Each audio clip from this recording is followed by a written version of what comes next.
Hello दोस्तों, आपका agriculture study BK में स्वागत है। तो आज हम इस वीडियो में बात करने वाले हैं आपका एजीटीए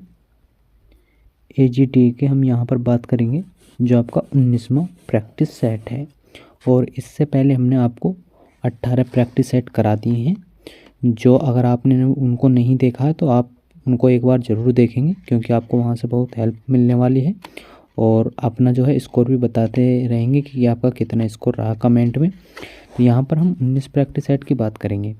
तो 19 प्रैक्टिस सेट में जो है इसमें जो क्वेश्चन लाए हुए हैं ये क्वेश्चन ऐसे क्वेश्चन हैं जो आपके एग्रीकल्चर के अब तक जो भी एग्ज़ाम हुए हैं, तो ये क्वेश्चन जो है किसी न किसी एग्ज़ाम में पूछे हुए क्वेश्चन हैं। तो ये आपके लिए भी जो है इम्पोर्टेंट क्वेश्चन हो जाते हैं। तो यहाँ पर जो है हम बात करेंगे आपके प्रश्न नंबर 1 से। और प्रश्न नंबर 1 क्वेश्चन शुरू करने से पहले आपसे एक रिक्वेस्ट है, अगर आपने चैनल को सब्सक्राइब नहीं किया है तो चैनल को ज़रूर सब्सक्राइब कर लेंगे और साथ ही साथ वीडियो को भी लाइक कर देंगे। और हमने जो आपको इसी चैनल पर 2 मैराथन करा दिए, तो एक आपको फसल विज्ञान की, एक आपको पादप प्रजनन और फिजियोलॉजी की जो है आपको मैराथन करा दिए, तो आप उसे ज़रूर देख लेंगे जाकर। और हम बता दें कि आपको जो इस वीडियो हम बात करने वाले हैं वो आपके यहाँ पर कितने 75 क्वेश्चन जो है हम यहाँ पर करने वाले हैं, आपके जो एग्रीकल्चर के क्वेश्चन हैं। तो यहाँ पर हम बात करते हैं प्रश्न नंबर 1 से। तो प्रश्न नंबर 1 है आपका, यदि मरकरी का स्तर अचानक गिर जाती है तो क्या होगा? तो अधिक गर्मी होती है, या तूफानी दशा होती है, या भारी वर्षा होती है, स्वच्छ मौसम होता है। तो अगर आपकी मरकरी जो होती है उसका अचानक स्तर जो है गिर जाता है तो क्या किस चीज़ की संभावना हो जाती है? तो तूफान दशा की जो है आपका हो जाता, मतलब तूफान आने की संभावनाएं जो है हो जाती हैं। तो ऑप्शन क्या हो जाएगा? तो बी ऑप्शन आपका पहले का आंसर सही हो जाएगा। और आप भी अपने क्वेश्चन जो है लगाते चलेंगे, आपके कितने क्वेश्चन सही गए और कितने गलत गए, आप ये लास्ट में कमेंट कर कर ज़रूर बताएं। तो बात करते हैं दूसरा क्वेश्चन। दूसरा क्वेश्चन आपका कि जायद मक्का की जो संतुति उर्वरक जो आपकी एनपीके की जो मात्रा डाली जाती है वो कितनी डाली जाती है? तो कब पूछी गई है यहाँ पर? तो आपकी जायद में पूछी गई है। तो जायद में अगर मक्का की हम बुवाई करते हैं, जो संतुति उर्वरक है उसमें कितनी मात्रा डाली जाएगी? तो 100 किलोग्राम नाइट्रोजन और फास्फोरस और पोटास 50 किलोग्राम। तो आपकी यहाँ पर 30 40 और 40 और 120 60 और आपकी 40 20 20। तो आपकी नाइट्रोजन फास्फोरस पोटास जो है प्रति हेक्टेयर कितना डाला जाएगा? किसमें? जायद की मक्के में। तो कितना डाला जाएगा? तो 120 किलोग्राम नाइट्रोजन, फास्फोरस 60 किलोग्राम और पोटास आपकी 60 किलोग्राम डाली जाएगी। ऑप्शन नंबर क्या हो जाएगा? दूसरा ऑप्शन आपका सही हो जाएगा। बात करते हैं अगले प्रश्न नंबर आपका तीसरा क्वेश्चन।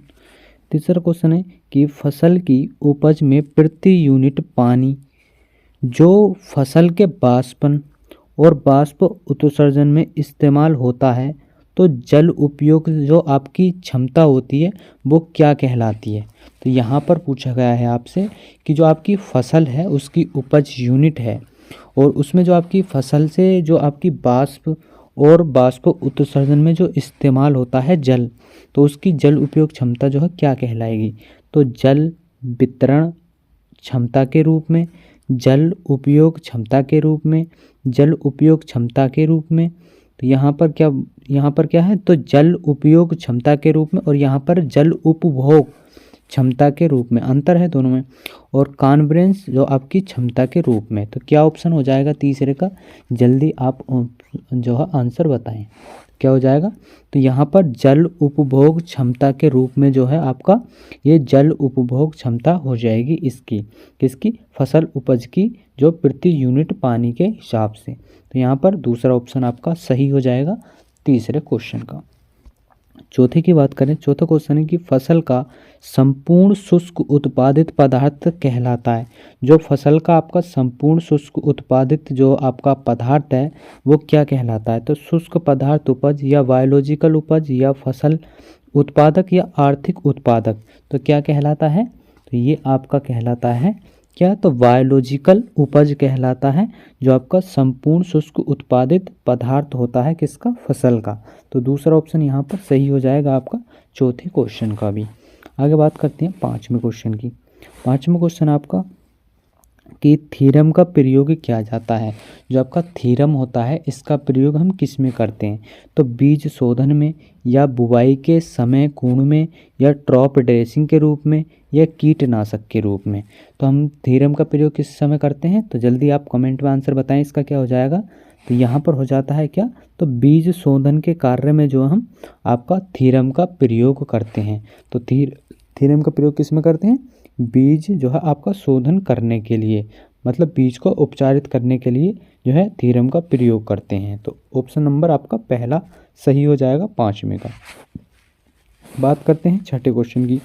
छठा क्वेश्चन आपका कि LER की जो आवश्यकता होती है तो वो किसके लिए होती है? तो अंतरसस्य प्रणाली में, अनुक्रमिक प्रणालियों में, या मिश्रित सामग्रियों में, या एकल फसल जो है आपकी प्रणाली में। तो LER की कहाँ आवश्यकता होती है?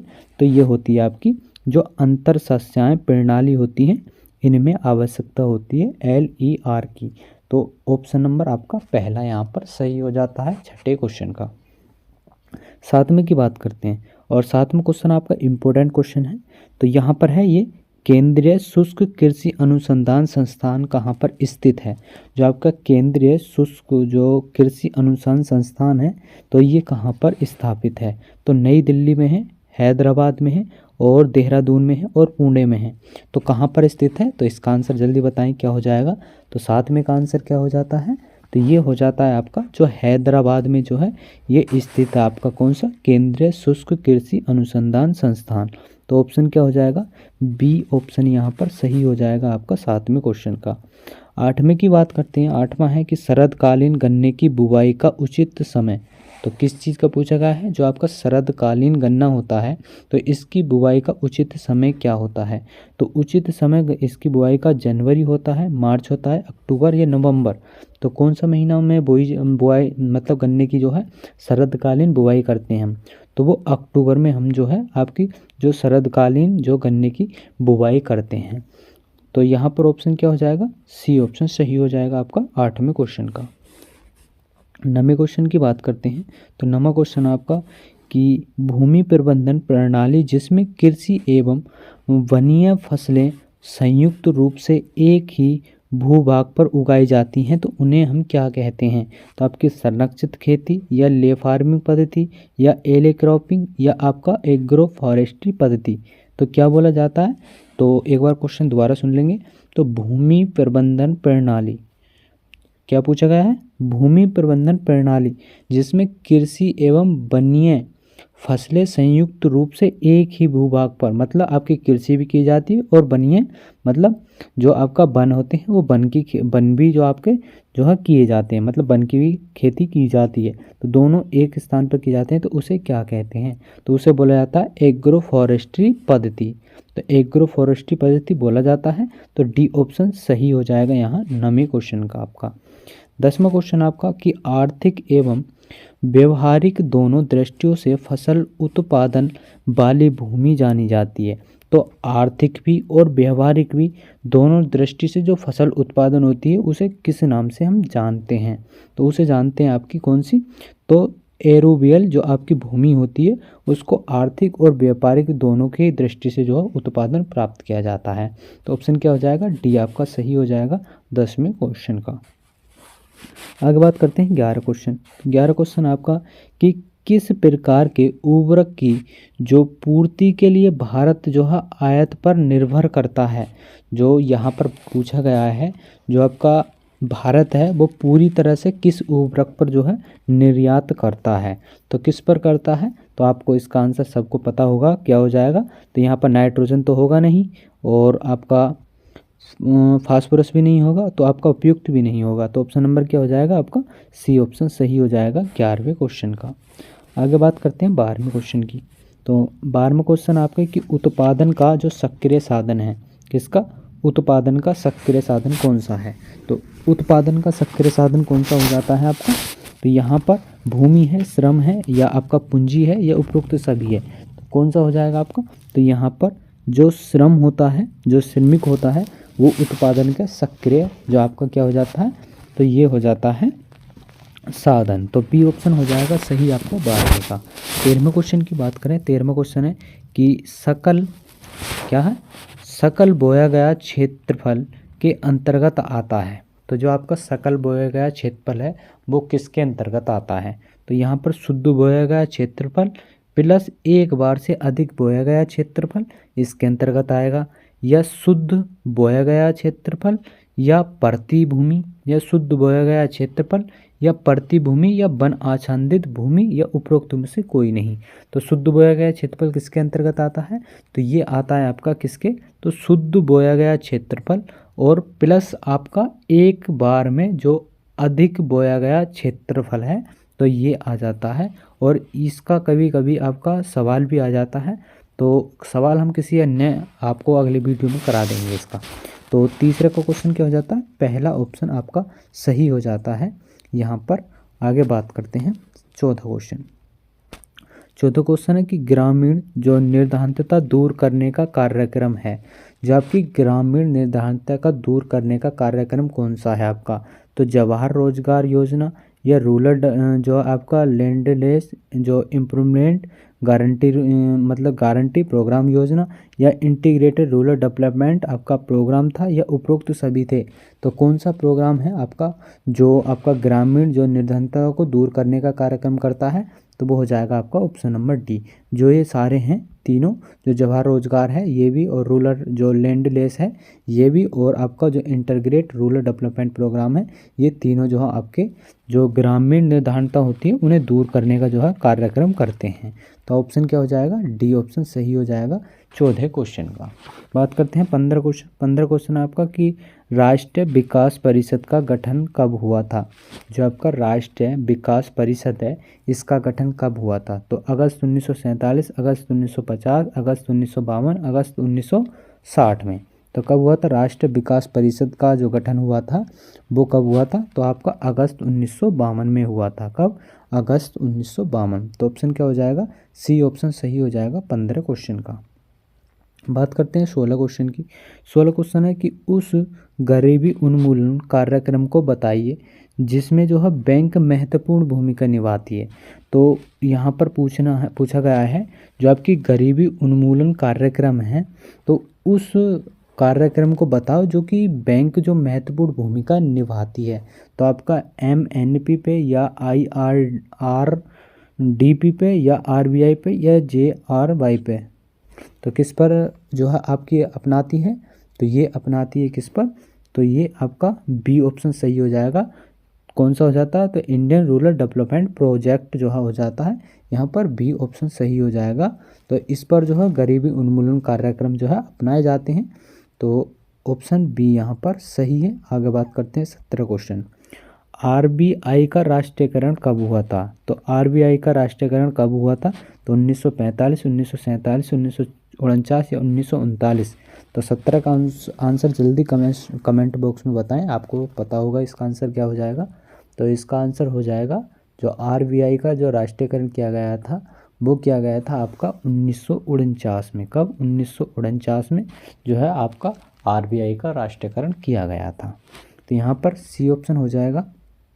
बात करते हैं आपका प्रश्न नंबर आपका 18 के भारत में जो गठित सबसे पहली सहकारी समिति आपकी कौन सी थी? तो आपकी साख समिति थी, या आपकी विपणन समिति थी, या कृषि समिति थी, या गृह समिति थी। तो आपकी जो भारत में जो सबसे पहली गठित सहकारी समिति थी वो कौन सी हो जाती है? तो कौन सी हो जाती है? तो वो हो जाती है साख समिति। कौन सी? साख समिति जो थी आपकी सबसे पहली जो आपकी जो समिति थी जो गठित की गई थी भारत में। तो ए ऑप्शन यहाँ पर सही हो जाएगा आपका 18 क्वेश्चन का। बात करते हैं 19 क्वेश्चन। 19 क्वेश्चन आपका कि भारत की सहकारिता आंदोलन की शुरुआत कब हुई थी? तो भारत की जो आपकी भारत में जो सहकारिता आंदोलन है इसकी जो शुरुआत हुई थी वो कब हुई थी? तो 1914, 1947, 1904, 1935 में। तो कब हुई थी? तो इसकी जो आपका शुरू हुआ था ये तो 1904 में जो है आपका जो सहकारिता आंदोलन भारत में शुरू हुआ था। तो ऑप्शन क्या हो जाता है? सी ऑप्शन सही हो जाता है 19 क्वेश्चन का। 20 क्वेश्चन की बात करें। 20 क्वेश्चन है आपका कि छिपी हुई अवस्था या अदृश्य बेरोजगारी में जो है आपका क्या होता है? तो यहाँ ये जो क्वेश्चन है आपका इकोनॉमिक्स से पूछा हुआ है। तो यहाँ पर क्या पूछा गया, जो छिपी हुई और अदृश्य बेरोजगारी जो होती है वो कैसी होती है आपकी। तो यहाँ पर सीमित भौतिक उत्पादकता शून्य हो जाती है, या आपका औसम जो भौतिक उत्पादकता शून्य हो जाती है, या औसतन जो है आपकी भौतिक उत्पादकता शून्य हो जाती है, या उपरोक्त में से कोई नहीं। तो क्या हो जाती है, तो जो आपकी सीमांत भौतिक उत्पादकता जो है आपकी शून्य हो जाती है, किसमें, जो छिपी हुई और अदृश्य बेरोजगारी होती है इसके अंतर्गत। तो ऑप्शन 20 का ए ऑप्शन सही हो जाता है। बात करते हैं 21 क्वेश्चन की। तो 21 क्वेश्चन आपका कि जब एक वस्तु के उत्पादन स्तर में बहुत वृद्धि, मतलब हुई वृद्धि या कमी का जो है दूसरी वस्तु के उत्पादन पर कोई प्रभाव नहीं पड़ता, तो उसे जो है हम कहते हैं। तो एक बार क्वेश्चन दोबारा सुन लेंगे इसे। आपके पास एक वस्तु है, उसका स्तर जो है बहुत वृद्धि और कमी का दूसरी वस्तु की उत्पादन पर कोई प्रभाव नहीं डाल रहा, तो उसे जो हम क्या कहेंगे, तो न्यूनतम पूरक संबंध या पूरक संबंध या प्रतिस्थापित संबंध, या उपरोक्त में से कोई नहीं। तो क्या हो जाता है, 21 का आंसर हो जाता है आपका जो न्यूनता पूरक जो है संबंध हो जाता है। तो ऑप्शन जो है ए ऑप्शन सही हो जाएगा। 22 क्वेश्चन की बात करें तो 22 क्वेश्चन आपका कि पूंजी बचत का परिणाम है और इसका संचालन निर्भर करता है। जबकि पूंजी बचत का परिणाम है वो इसका संचालन जो है, जो संचयन है वो निर्भर किस पर करता है, तो बचत जो है आपके करने की शक्ति पर, या बचत करने की इच्छा पर, या बचत करने की सुविधा पर, या उपरोक्त सभी पर। तो किस पर करता है, तो ये सभी पर करता है। आपका बचत की शक्ति पर भी करता है, बचत की इच्छा पर भी, बचत की सुविधा पर भी। तो ऑप्शन डी हो जाएगा सही 22 क्वेश्चन का। 23 क्वेश्चन की बात करें, 23 क्वेश्चन आपका कि ए मार्शल के अनुसार उत्पत्ति ह्रास नियम लागू होता है। जो यहाँ पर पूछा गया है, जो आपके मार्शल हैं उनके अनुसार जो उत्पत्ति ह्रास नियम है ये किस पर लागू होता है, तो उद्योगों पर, कृषि पर, या सेवा सेक्टर पर, या उपरोक्त सभी पर। तो किस पर होता है, तो ये जो आपका लागू होता है ये आपका कृषि पर लागू होता है। किस पर, उत्पत्ति ह्रास नियम कृषि पर लागू होता है। तो बी ऑप्शन सही हो जाएगा आपका 23 क्वेश्चन। 24 की बात करें तो सामान्य जो आपके बैठकें प्राय वे बैठकें हैं, जो सामान्य बैठक हैं प्राय वो बैठक हैं जिनमें जो पंचमेल प्रतिभागिता हो, या संभाग प्रतिभागिता हो, या सामुदायिक प्रतिभागिता हो, या समाज आपकी प्रतिभागिता हो। तो किस प्रकार की हो जाती है, तो ये हो जाती है आपकी जो समाज प्रतिभागिता हो, तो वो जो है आपकी सामान्य बैठक प्राय वे बैठक हैं जिनमें जो है समाज प्रतिभागिता होता है। तो ऑप्शन क्या हो जाता है, डी ऑप्शन सही हो जाता है 24 क्वेश्चन का। 25 की बात करें, 25 की फोटोग्राफ कहलाता है। तो फोटोग्राफ जो है आपका क्या कहलाता है, तो आपका तथ्यों तथा विचारों का जो निदानकारी वर्णन, या विचारों का अर्थपूर्ण आदान प्रदान, या किसी चीज़ की वास्तविक दृश्यमान रिकॉर्डिंग, या दूसरों को प्रभावित करने का कार्य है। तो क्या कहलाता है फोटोग्राफी, तो फोटोग्राफी कहलाता है आपका क्या, तो तथ्यों अथवा विचारों का जो निदानकारी वर्णन हो जाता है। तो ऑप्शन क्या हो जाएगा, पहला ऑप्शन आपका सही हो जाएगा 25 क्वेश्चन का। 26 क्वेश्चन की बात करें, 26 क्वेश्चन है कि आपका कृषि विज्ञान केंद्र को कहते हैं। तो कृषि विज्ञान केंद्र को क्या कहते हैं, तो कृषि ज्ञान केंद्र भी, या प्रक्षेत्र कृषि विज्ञान केंद्र भी, या ग्राम ज्ञान केंद्र भी, या जिला उद्यम केंद्र भी। तो क्या बोला जाता है आपका कृषि विज्ञान केंद्र को, तो कृषि ज्ञान केंद्र बोला जाता है। क्या बोला जाता है, कृषि ज्ञान केंद्र। और यहाँ पर जो है ऑप्शन तो आपका पहला सही हो जाएगा। बात करें आपके KVK की, तो कृषि विज्ञान इसकी बात करते हैं, तो इनकी जो है कितनी संख्या है भारत में, तो आपकी 731 भारत में। कितनी, 731 जो है भारत में KVK हैं आपके। और बात करें यूपी में, तो यूपी में कितने आपके, तो यूपी में 89 जो आपके, कितने 89 जो हैं आपके KVK जो हैं आपके उत्तर प्रदेश में हैं। तो यहाँ पर ऑप्शन आपका ए सही था 26 का। बात करते हैं 27 क्वेश्चन की। 27 क्वेश्चन है कि निम्नलिखित में से कौन सा जो जोड़ा जो है पहचान करें कि जो सही सुमेलित नहीं है। तो सही सुमेलित आपका कौन सा नहीं है ये आपको मिलाना है। तो विधि प्रदर्शन आपका समूह के अंतर्गत आता है, बिल्कुल सही है। और जो आपका सर्कुलर पत्र है वो जन समुदाय के संपर्क में आता है, बिल्कुल सही है। रेडियो जो है आपका व्यक्तिगत संपर्क है, तो नहीं, रेडियो तो एक ऐसा है आपका, तो ये एक सिर्फ श्रव्य जो है हो जाता है, श्रव्य जो इसे जो है सिर्फ सुना जा सकता है, तो ये श्रव्य जो हो जाता है, श्रव्य टाइप का, ये आपका हो जाता है रेडियो। तो ये ऑप्शन क्या हो जाएगा, तो आपका सी ऑप्शन सही हो जाएगा। तो आपका जन आंदोलन तो जन समुदाय संपर्क से संबंधित है, बिल्कुल सही है। तो ऑप्शन आपका सी सही है यहाँ पर 27 क्वेश्चन का। बात करते हैं 28 क्वेश्चन। 28 क्वेश्चन है कि निम्नलिखित साधनों में से कौन सा साधन एक ही समय पर दो ज्ञान इंद्रियों को जो सन्निहित करता है, तो कौन सा साधन है यहाँ पर पूछा गया है। श्रव्य दृश्य साधन आपका कौन सा हो जाएगा, तो पोस्टर है, मॉडम है, रेडियो है, या दूरदर्शन है। तो क्या हो जाएगा आपका, तो यहाँ पर हो जाता है कौन सा, दूरदर्शन जो होता है इसे सुना भी जा सकता है और देखा भी जा सकता है। तो यहाँ पर ऑप्शन क्या हो जाएगा, डी ऑप्शन आपका सही हो जाएगा 28 क्वेश्चन का। 29 की बात करें, प्रशिक्षण एवं संपर्क पर जो आपकी पद्धति है वो संबोधन दिया गया थी, मतलब किसके द्वारा जो है आपके जो प्रशिक्षण और संपर्क पद्धति है इसका संबोधन जो दिया गया था वो किसके द्वारा दिया गया था। तो NE बोरलाग द्वारा, जो MS स्वामीनाथन द्वारा, या डेनियल बेनोर द्वारा, या आपका BP पाल द्वारा। तो क्या किसके द्वारा दिया गया था, तो इसे दिया गया था आपका किसके द्वारा, तो डेनियल जो बेनोर हैं इनके द्वारा प्रशिक्षण एवं जो संपर्क पद्धति संबोधन दिया गया था। तो ऑप्शन क्या हो जाता है, सी सही हो जाता है। बात करते हैं आपका जो डॉक्टर BP पाल हैं, ये आपके जो ICR हैं, जो ICR के पहले महान निर्देशक थे। कौन महान निर्देशक थे, तो अध्यक्ष थे वहाँ की। और इन्होंने जो है आपके जो आपका गुलाब है, गुलाब पे जो है इन्होंने जो शोध कार्य किए थे।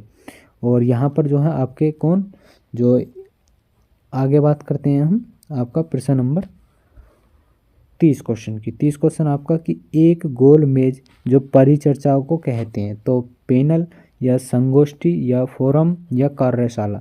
तो एक गोल मेज को क्या कहते हैं, तो उसे बोलते हैं कार्यशाला। तो ऑप्शन डी हो जाएगा सही आपका कौन से 30 क्वेश्चन का। 31 क्वेश्चन की बात करते हैं। 31 क्वेश्चन आपका कि ग्रामीण समाजशास्त्र का विज्ञान है, तो आपका जो ग्रामीण समाजशास्त्र है उसका विज्ञान कौन हो जाता है, तो ग्रामीण समाज, ग्रामीण समुदाय, या ग्रामीण वातावरण, या आपका ग्रामीण संगठन। तो क्या हो जाएगा आपका, तो यहाँ पर ऑप्शन हो जाता है ग्रामीण समाज हो जाता है किसका, ग्रामीण समाजशास्त्र का विज्ञान। तो ऑप्शन ए सही हो जाएगा। बात करते हैं 32 क्वेश्चन की।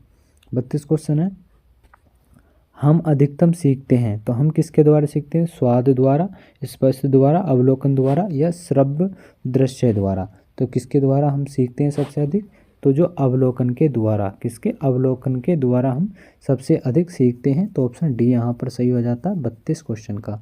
33 की बात करें, भारत में पहला जो कृषि केंद्र है वो कहाँ स्थापित किया गया था, तो पंडुचेरी आपका राजस्थान में इसे जो है स्थापित किया गया था। ऑप्शन क्या है, सी ऑप्शन 33 का सही हो जाता है। बात करते हैं 34 क्वेश्चन। 34 क्वेश्चन आपका कि प्रसार सेवा कहलाती है, जो सहकारिता प्रसार सेवा है वो मतलब कहाँ से ली गई है, तो कहाँ से ली गई है आपकी, अमेरिका, भारत, मेक्सिको, चीन। तो कहाँ से ली गई है, तो ये ली गई है आपकी कहाँ से, अमेरिका से। तो कहाँ से, USA से इसे लिया गया है। तो यहाँ पर इसी को हम सहकारी प्रसार सेवा कहते हैं।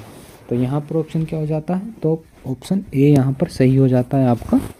बात करते हैं 35 क्वेश्चन की। तो 35 क्वेश्चन आपका निम्नलिखित में से कौन सा जो सामाजिक व्यवस्था का उदाहरण नहीं है, तो सामाजिक संस्था का उदाहरण कौन सा नहीं है आपका, तो गांव, संप्रेषक, या विकास खंड, या जिला। तो कौन सा नहीं है, तो ये हो जाता है आपका कौन सा, जो संप्रेषक है ये आपका उदाहरण नहीं है किसका, गांव जो आपका सामाजिक व्यवस्था का। तो ऑप्शन बी यहाँ पर सही हो जाता है। 36 की बात करते हैं। तो अल्बर्ट्स जो मायर हैं इनका जो संबंध है वो किससे हो जाता है, तो आपका इटावा ग्रामीण जो योजना से, या नीलोखेड़ी विकास योजना से परियोजना से, या फिरका विकास परियोजना से, या श्री निकेतन परियोजना से। तो इसका आंसर आप जल्दी बताएं। 36 क्वेश्चन का क्या हो जाएगा, जल्दी वेट कर रहे हैं इतने। तो 36 क्वेश्चन का जल्दी बताएं। अल्बर्ट मेयर का संबंध किससे है? तो इटावा अग्रगामी योजना से, नीलोखेरी विकास परियोजना से, या फिर का विकास परियोजना से, या श्री निकेतन आपका परियोजना से। तो किससे हो जाता है? आपको सबको याद भी होगा। तो क्या हो जाता है, जो आपके इटावा जो जो अग्रगामी योजना है, जो इसका संबंध अल्बर्ट मेयर, और इसकी स्थापना कब की गई थी? तो 1974 में जो है इसे शुरू किया गया था। आगे बात करते हैं 37 क्वेश्चन। 37 की प्रसार कार्य आवश्यकता तथा अभिरुचि पर आधारित होना चाहिए। जो प्रसार कार्य आवश्यकता तथा जो अभिरुचि पर आधारित होना चाहिए, जनता की, नेताओं की, या कर्मचारी अधिकारियों की, या सरकार की। तो किसकी अधिकता होनी चाहिए? तो इस पर होनी चाहिए जनता की। किसकी? जनता की। तो ए ऑप्शन सही हो जाता है 37 क्वेश्चन का। 38 की बात करें, निम्नलिखित में से कौन सा जो संप्रेषक प्रक्रिया है उसका तत्व नहीं है? तो जो आपका संप्रेषण है उसकी प्रक्रिया का तत्व कौन सा नहीं है? तो कौन सा नहीं है आपका? तो जो आपका क्या हो जाता है, जो विश्वसनीयता हो जाती है, ये आपका प्रक्रिया का तत्व नहीं है। तो यहाँ पर डी हो जाता है सही। 39 की बात करें, चने की खेती में जो भयंकर समस्या होती है वो किसके द्वारा होती है? तो अधिक उर्वरक मांग की, खरपतवार की, या कीट रस्ट रोग की, या फली वेधक की। तो सबसे अधिक भयंकर समस्या किसके द्वारा होती है? तो ये होती है आपकी जो भेदक कीट होते हैं इनके द्वारा होती है। ये जो कीट होते हैं, जो फली आती है, फली के जो दाने बनते हैं उनको जो है ये खा जाती है। तो इसलिए जो है ये भयंकर जो है समस्या हो जाती है चने की। तो ऑप्शन डी यहाँ पर सही हो जाएगा आपका 39 क्वेश्चन का। बात करते हैं 40 क्वेश्चन। 40 क्वेश्चन में बताना आपका कि कौन सा जोड़ा जो है आपका सुमेलित नहीं है।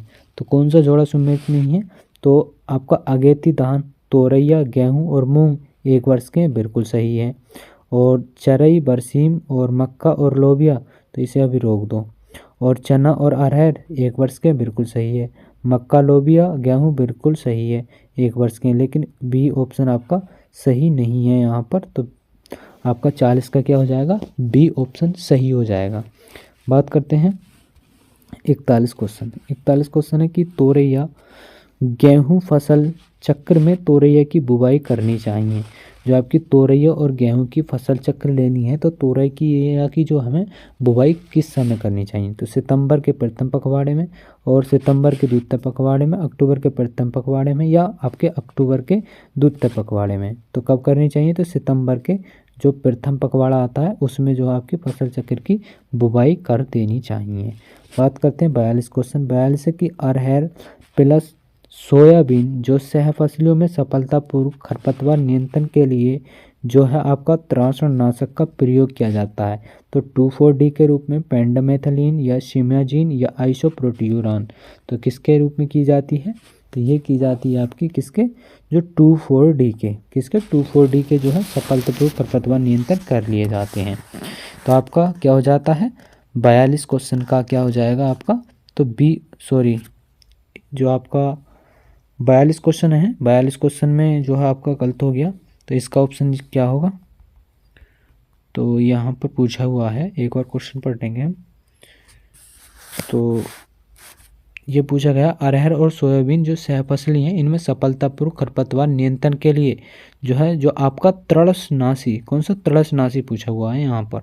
तो ये क्या हो जाता है?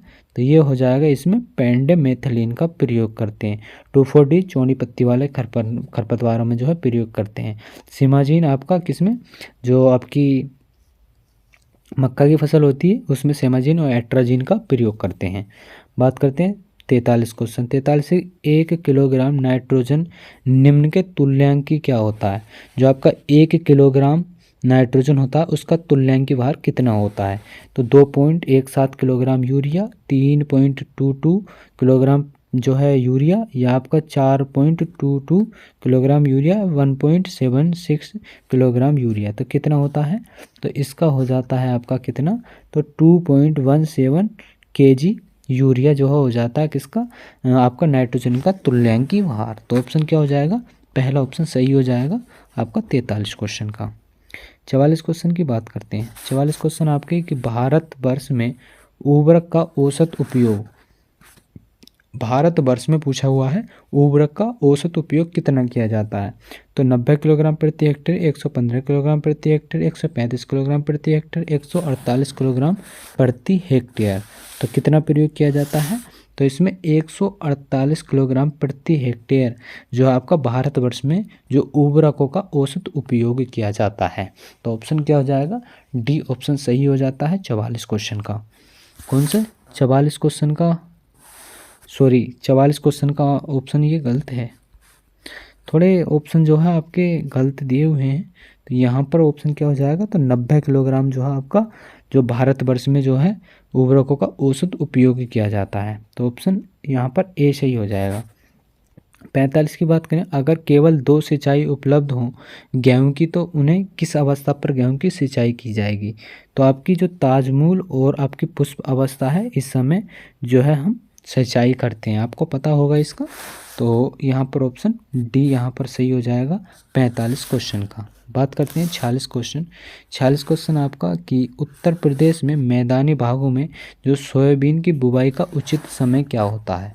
तो यहाँ पर पूछा गया है मैदानी भागों में। तो 20 जून से 10 जुलाई तक, 10 जून से 20 जुलाई तक, 20 जून से 30 जुलाई तक, 25 जून से आपके 5 जुलाई तक। तो मैदानी भागों में कब तक जो है आपकी बुवाई की जाती है, उचित समय क्या होता है? तो इनके लिए समय जो होता है 20 जून से लेकर 10 जुलाई तक होता है। ऑप्शन नंबर ए यहाँ पर सही हो जाता है 46 क्वेश्चन का। 47 की बात कर रहे हैं, तो धान की कटाई का उचित समय होना चाहिए। तो धान की कटाई का उचित समय कितना होना चाहिए? तो बाली निकलने के 10 से 15 दिन बाद, बाली निकलने के 15 से 20 दिन बाद, बाली निकलने के 30 से 35 दिन बाद, बाली निकलने के 40 से 50 दिन बाद जो है आपकी धान की कटाई कर देनी चाहिए। तो क्या हो जाएगा ऑप्शन? तो जल्दी आप आंसर बताएं, इसका आंसर क्या हो जाएगा? तो आपका आंसर हो जाता है जो मतलब बाली निकलने के 30 से 35 दिन बाद जो है इसकी क्या कटाई कर देनी चाहिए। तो ऑप्शन सी यहाँ पर सही हो जाएगा 47 क्वेश्चन का। 48 क्वेश्चन की बात करें, 48 क्वेश्चन आपका कि जो मूंग के बाद धान की जो रोपित फसल में नाइट्रोजन की जो कितनी मात्रा बचाई जा सकती है? तो कि अगर मूंग की फसल के बाद अगर धान की रोपाई फसल में अगर हम नाइट्रोजन की बचत करें तो कितनी बचाई जा सकती है? तो 20-25 किलोग्राम प्रति हेक्टेयर, 30-40 किलोग्राम प्रति हेक्टेयर, या 45 से 50 किलोग्राम प्रति हेक्टेयर, या 50 से 60 किलोग्राम प्रति हेक्टेयर। तो कितनी प्रयोग की जाती है, मतलब कितनी बचाई जा सकती है? तो आपकी 20 से 25 किलोग्राम जो है धान की रोपित फसल में नाइट्रोजन की जो है जो मात्रा जो बचा ली जाती है, मतलब बचत हो जाती है। तो 20 से 25 किलोग्राम प्रति हेक्टेयर जो है बचत हो जाती है। यहाँ पर ऑप्शन क्या हो जाएगा? ए ऑप्शन आपका सही हो जाएगा। बात करते हैं आपका 49 क्वेश्चन की। तो 49 क्वेश्चन आपका कि क्या है? तो मक्का, आलू, गन्ना, सूरजमुखी की शस्य चक्र जो है गहनता बतानी है आपको, मतलब जो आपकी शस्य चक्र है, फसल चक्र बतानी है आपको किसकी? मक्का, आलू, गन्ना और सूरजमुखी की। तो यहाँ पर क्या हो जाएगी? इसकी जो सघनता हो जाएगी। तो एक बार हम आपको निकाल के भी दिखा देते हैं, निकालते कैसे हैं। क्या? फसल चक्र सघनता। तो फसल चक्र सघनता निकालने का जो है एक सूत्र होता है, और वो सूत्र आपको याद हो तो वो होता है फसल चक्र, क्या कलर दूसरा चेंज कर लेते हैं,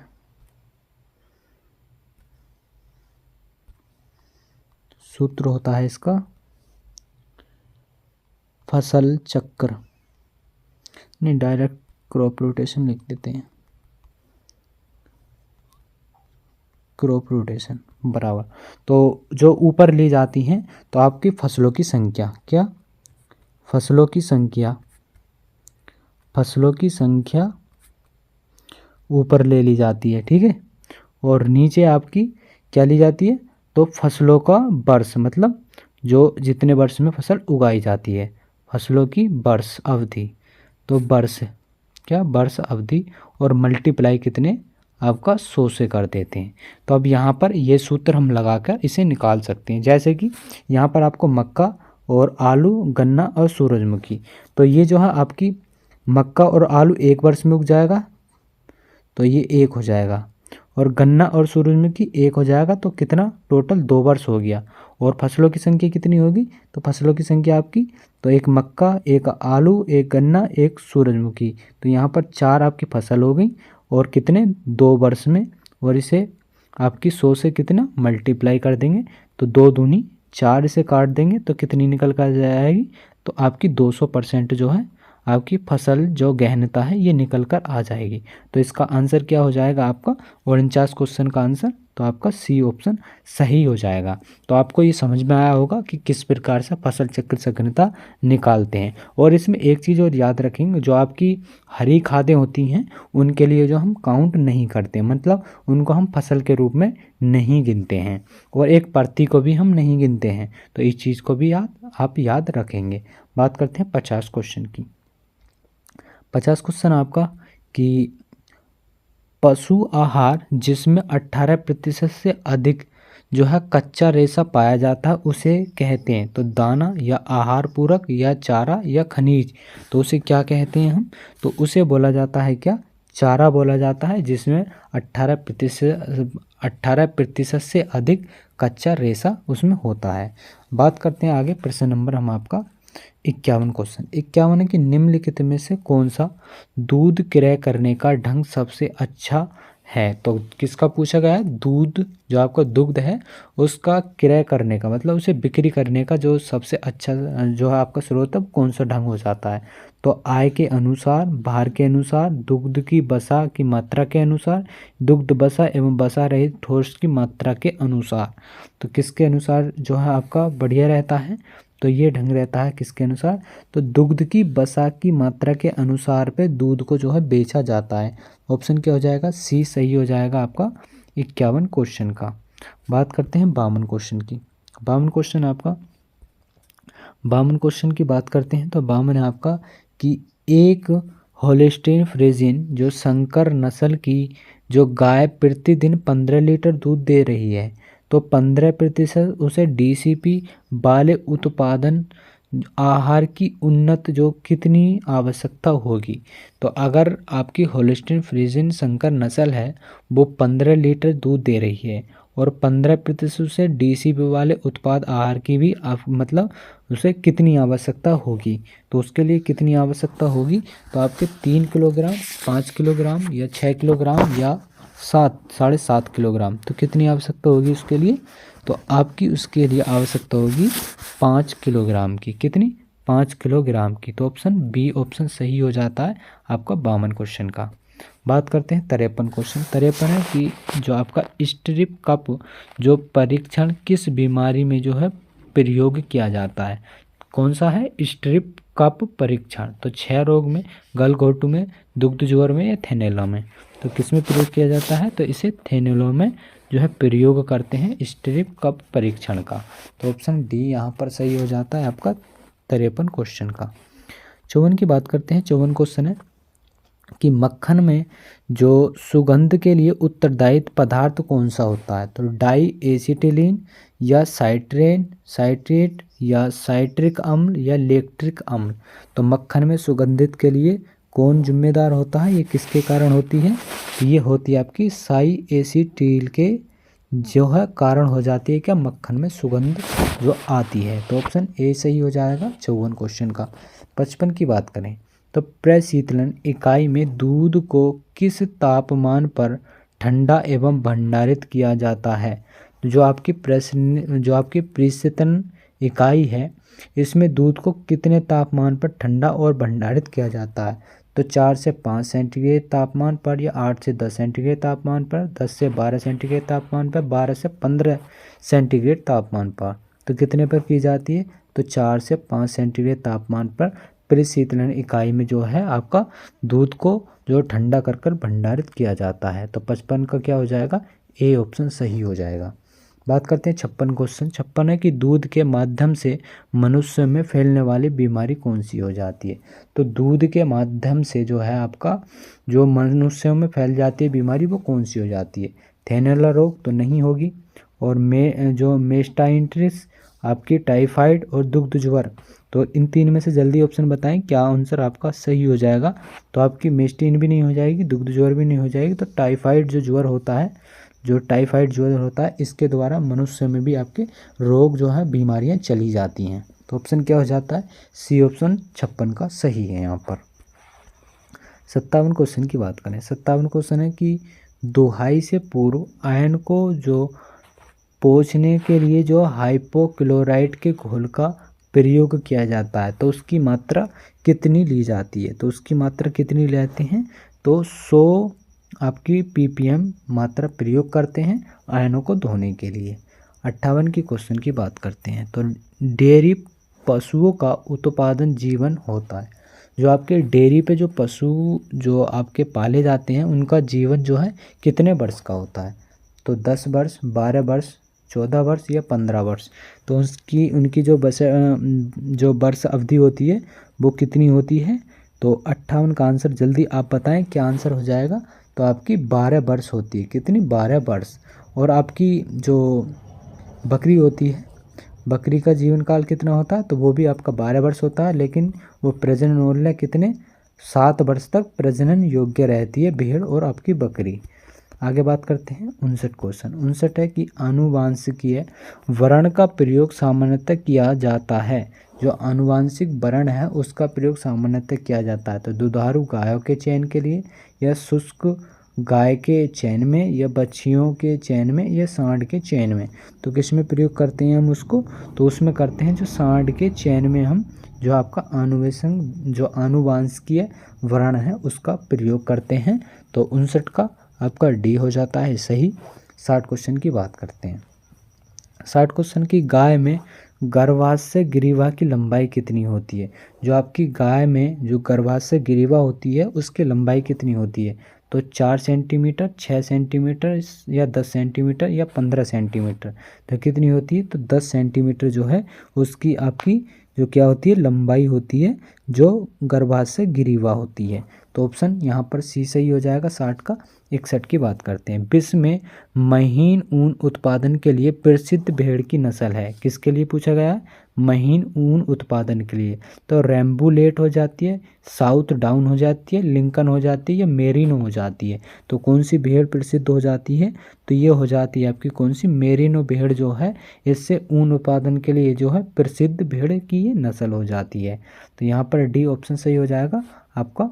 61 क्वेश्चन। 62 की बात करें। जो वातावरण का स्तर जिसका तापक्रम एक समान रहता है उसे क्या कहते हैं। तो उसे स्टोफियर बोला जाता है, या एक्सोस्फीयर, या थर्मोस्फीयर, या ट्रोपोस्फीयर।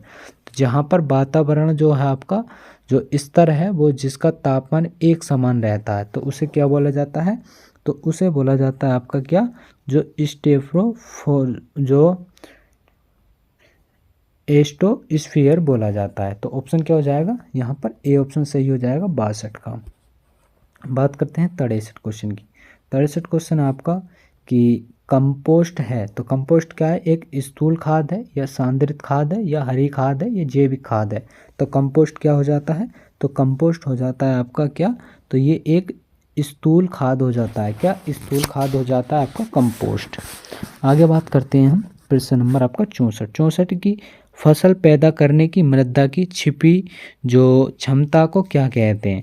तो फसल पैदा करने में जो मृदा की छिपी हुई क्षमता उसे क्या कहते हैं, तो उत्पादकता कहते हैं, उर्वरता कहते हैं। उत्पादकता और उर्वरता ये इनमें से कोई नहीं, तो क्या कहते हैं, तो उसे उर्वरता कहते हैं। क्योंकि आपकी फसल पैदा करने में जो मृदा में पोषक तत्व जो है कमी होगी तो उसमें उत्पादकता में जो है कमी आएगी आपकी। तो ऑप्शन क्या हो जाएगा 64 का आपका बी सही हो जाता है। 65 की बात करें। जो क्रांतिक जाति है ये किसकी जाति हो जाती है, कौन सी क्रांतिक, तोरैया की जाती है, राई की जाती है, सूरजमुखी की, या मूंगफली की। तो क्रांतिक किसकी जाति हो जाती है, तो ये हो जाती है आपकी राई की, जो आपकी ये प्रजाति है कौन सी, क्रांतिक। तो ऑप्शन क्या हो जाएगा, बी ऑप्शन सही हो जाएगा 65 क्वेश्चन का। बात करते हैं 66 क्वेश्चन। 66 की डिस्क हैरो का जो टिल्थ कोण होता है वो कितने डिग्री का होता है। तो टिल्थ कोण जो है कितने डिग्री का होता है, तो 20 डिग्री का होता है। तो यहाँ पर 66 का ऑप्शन बी यहाँ पर सही हो जाता है। बात करते हैं 67 क्वेश्चन।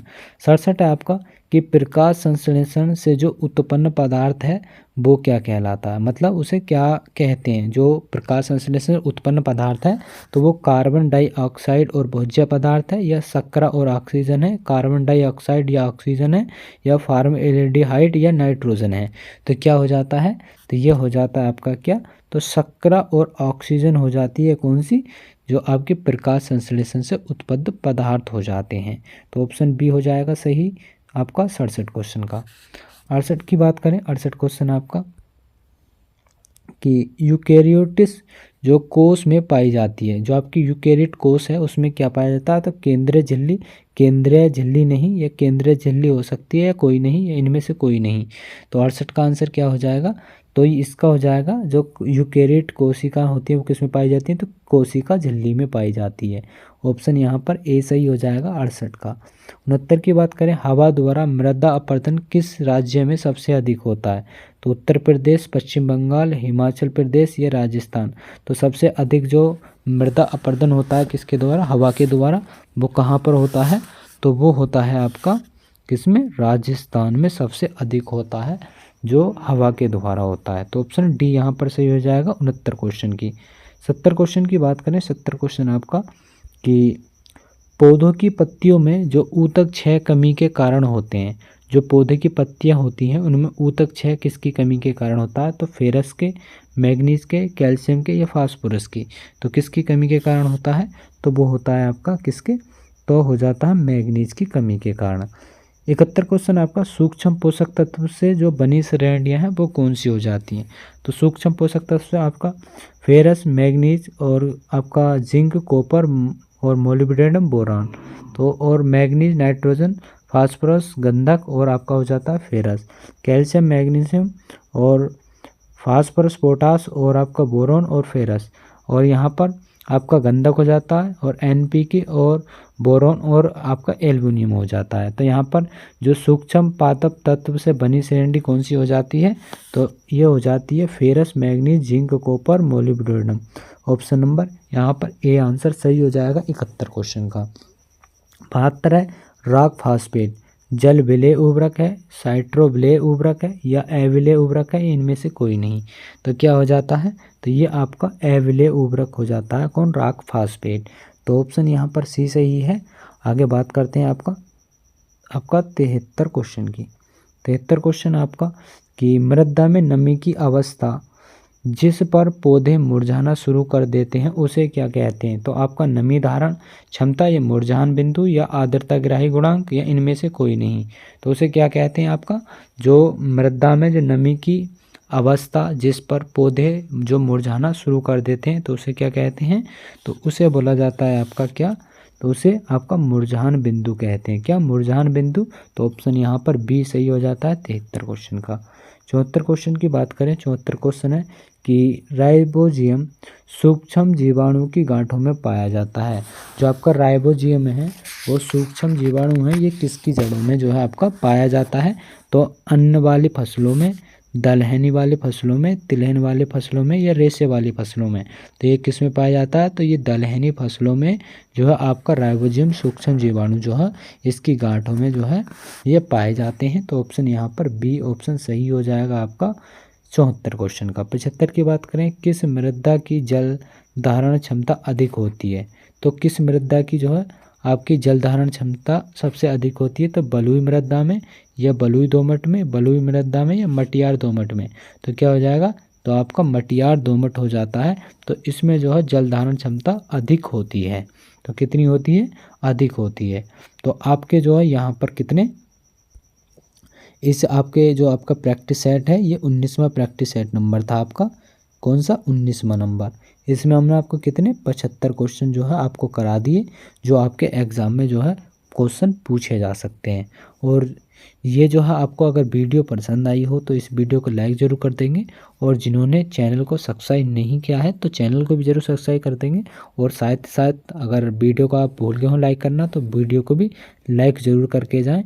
और यहाँ पर जो है हमने आपको 75 क्वेश्चन करा दिए, और हमने आपको 2 जो है आपको मैराथन करा दी हैं।